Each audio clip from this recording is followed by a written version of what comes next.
नमस्कार माझ्या बालमित्रांनो, स्वागत आहे तुमचं पुष्पा ट्युटोरियल चॅनल मध्ये। आज आपण इयत्ता दुसरी subject English Balbharati lesson number 1.9 writing skill शिकणार आहोत। या रायटिंग स्किल मध्ये रायटिंग म्हणजेच काय, लिहिणे।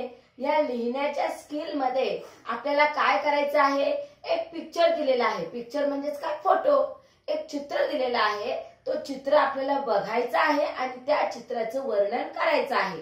वर्णन म्हणजेच काय असतं, वर्णन म्हणजे जे दिसत आहे ते सांगणं। आलं लक्षात?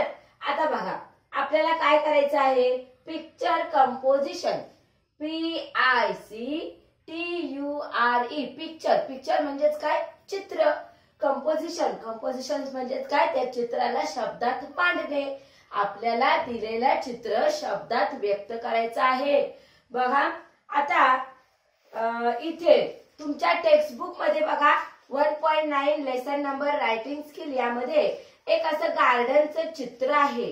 त्या गार्डन मध्ये काही मुलं लपाछपी खेळत आहेत। हे बघा, काही मुलं झाडाच्या मागे लपले आहेत, काही मुलं एक जण काय करत आहे, बाकीच्या मुलांना शोधत आहे।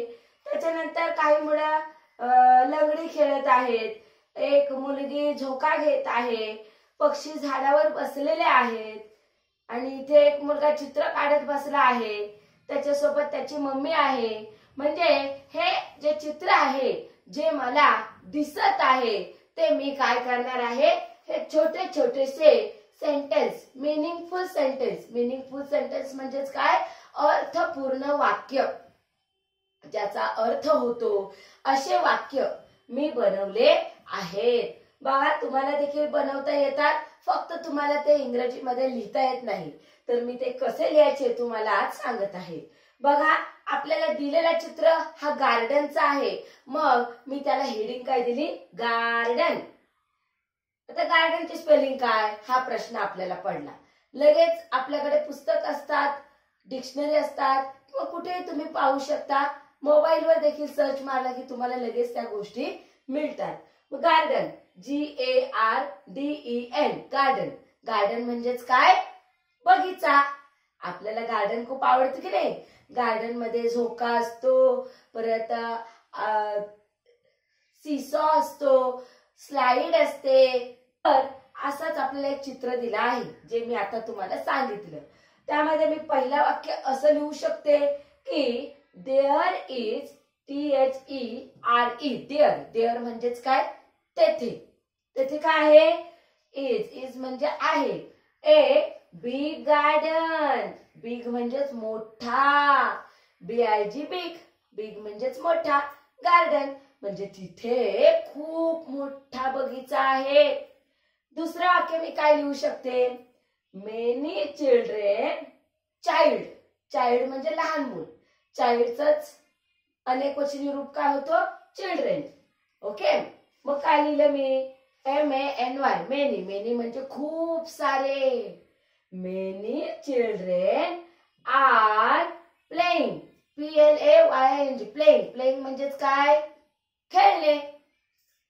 इन द गार्डन, खूप सारी मुलं त्या गार्डन मध्ये खेळायला येतात किंवा खेळत आहेत। पुढे सम, SOME, सम, काही। चिल्ड्रेन, CHILDREN, चिल्ड्रेन, काही मुलं are playing hide and seek. Hide and seek तर आपल्याला खूप आवडतं। अगदी लहानपणापासूनच आपण हाइड अँड सीक खेळत असतो, बरोबर की नाही। आपल्या दीदी सोबत, बरोबर की नाही, मम्मी पप्पांसोबत हाइड अँड सीक, लपाछपी, आपण लपतो, शोधायला सांगतो। तसंच त्या गार्डन मध्ये काही मुलं लपाछपीचा खेळ खेळत आहेत। There are many trees in the garden, आणि त्या गार्डन मध्ये आपल्याला इथे खूप सारी झाड दिसत आहेत की नाही, मग खूप सारी झाडं दिसत आहेत। There are birds sitting on the trees, आणि आता अर्थातच जिथे झाडं असतात तिथे पक्षी असणार, मग त्या झाडांवर पक्षी बसले आहेत। इथे दिसत आहेत बघा, असे पक्षी बसलेले। तर अशा पद्धतीने आपल्याला पिक्चर कंपोजिशन करायचं आहे। म्हणजेच काय, डिस्क्रायबिंग. डिस्क्राईब म्हणजेच वर्णन करणं, शब्दात सांगणं. A picture with meaningful sentence. अशा पद्धतीने आपण दिलेला पिक्चर मिनिंगफुल सेंटेन्सने डिस्क्राईब करू शकतो. आले लक्षात? आता आपण पुढच्या लेसन कडे वळूया. याच लेसन मध्ये बी नावाचं स्किल आपल्याला काय दिलेलं आहे. बी मध्ये देखील आपल्याला एक चित्र दिलेलं आहे. बघा, हा असा एक चित्र आहे आपल्याला दिलेला. काय तर हा एक माणूस आहे, त्याचं नाव आहे Bhaurao. Bhaurao is a farmer. आता तो शेती करत आहे. त्याच्याकडे हा विळा आहे, ही कुऱ्हाड आहे, बरोबर की नाही. त्याचा हा जो त्याने ड्रेस घातलेला आहे हा शेतकऱ्याचा आहे. म्हणजेच काय, याचं नाव आहे भाऊराव आणि तो शेतकरी आहे. FARMER, farmer. फार्मर म्हणजेच शेतकरी. हा एक शेतकरी आहे.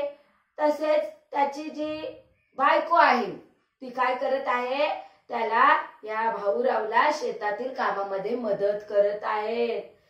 त्या भाऊरावकडे काय आहे, बकरी आहे, बरोबर की नाही. 2 बकऱ्या आहेत आणि त्या 2 बकऱ्यांवर भाऊरावची मुलगी प्रेम करत आहे, प्रेमाने खाऊ घालत आहे. त्याच्यानंतर अजून काय सांगू शकतो आपण भाऊराव सोबत, एवढं सांगू शकतो की भाऊरावाचा स्मॉल फार्म आहे, म्हणजे छोटासा शेत आहे. आता हा एक आपल्याला पिक्चर दिलेला आहे, एक्सरसाइज साठी दिलेला आहे. तो कसा मांडायचा तो मी तुम्हाला आता सांगते. दिलेल्या पिक्चरचं शब्दात कसं रूपांतर करायचं बघा. मी आता तुम्हाला जे चित्र दाखवलं आहे, चित्राचं वर्णन सांगितलं आहे, तेच इथे वाक्यांच्या स्वरूपात लिहिलं आहे. काय आहे, पहिलं जे आपल्याला दिलेलं आहे ऑलरेडी आपल्या बुक मध्ये बघा. भाऊराव, BHAU, भाऊ, RAO, Rao. Bhaurao is a farmer. Bhaurao काय आहे, एक शेतकरी आहे. He has a small farm. त्याचं एक छोटस शेत आहे. He has 1 ox. त्याच्याकडे एक बैल आहे. And 2 goats. आणि 2 बकऱ्या आहेत. GOAT, गोट. गोट म्हणजे बकरी. आता इथे S आला आहे गोटच्या सोबत, म्हणजेच अनेक, एकापेक्षा अधिक. एकापेक्षा अधिक असतील तर आपण तिथे S लिहितो, गोट्स. ओके, पुढे बघा. His daughter loves the animal. तर त्याची जी मुलगी आहे ती खूप प्रेमाने त्या बकरीला चारा देत आहे, गवत देत आहे, म्हणजे ती त्या बकरीवर प्रेम करत आहे. Wife help in farming.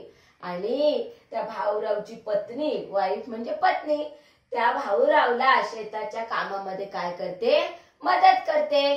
सोपं आहे की नाही. अगदी छोटे छोटे सेंटेन्स बनवले आपण, दिलेल्या चित्राचं वर्णन केलं, बरोबर की नाही. मला वाटतं तुम्हाला ही व्हिडिओ नक्की आवडली असेल.